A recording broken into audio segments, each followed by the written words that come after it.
अस्सलाम वालेकुम, मेरा नाम वकार अहमद है। कल एक बच्चा मुझे कहने लगा कि हर चीज़ किस्मत की तरफ से अल्लाह ताला ने मुतय्यन की हुई है।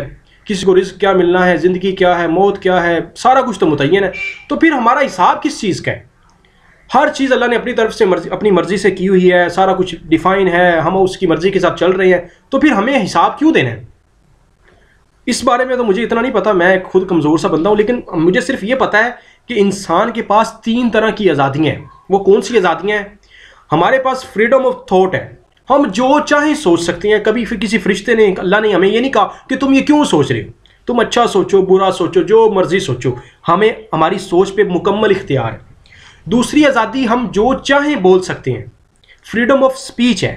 कभी हमें किसी ने ये नहीं कहा कि तुम अच्छा ही बोलो, बुरा ना बोलो। किसी ने नहीं कहा, किसी फरिश्ते ने भी नहीं रोका कि तुम बुरा क्यों बोल रहे हो। तीसरा, हमारे पास फ्रीडम ऑफ एक्शन है, मैं जो चाहूँ कर सकता हूँ, मैं जिधर चाहूँ जाऊँ। मुझे कभी किसी ने नहीं कहा कि तुम इधर क्यों जा रहे हो। जब ये 3 आज़ादियाँ हमारे पास हैं, तो हम इन 3 आज़ादियों का मतलब है कि मेरे पास फ्री विल है, मेरे पास मेरी फ्री विल है, मैं जो चाहूँ वो करूँ। तो फिर ये आज़ादी हुई ना। अब इस आज़ादी के बाद अल्लाह ने हिसाब लेना है। इसका मतलब ये हुआ कि इंसान आज़ाद है। हमारे पास फ्रीडम ऑफ थॉट, अपनी सोच, जो ऐसा चाहे सोचने की आज़ादी, बोलने की आज़ादी, जो चाहूँ वो करने की आज़ादी। तो फिर अब उसके अलावा और आज़ादी हमें क्या चाहिए? इन तीनों आज़ादियों को मिलकर हमारी फ्री विल बनती है, जिसकी वजह से अल्लाह ने हमसे हिसाब लेना है। आपके वक्त का बहुत शुक्रिया।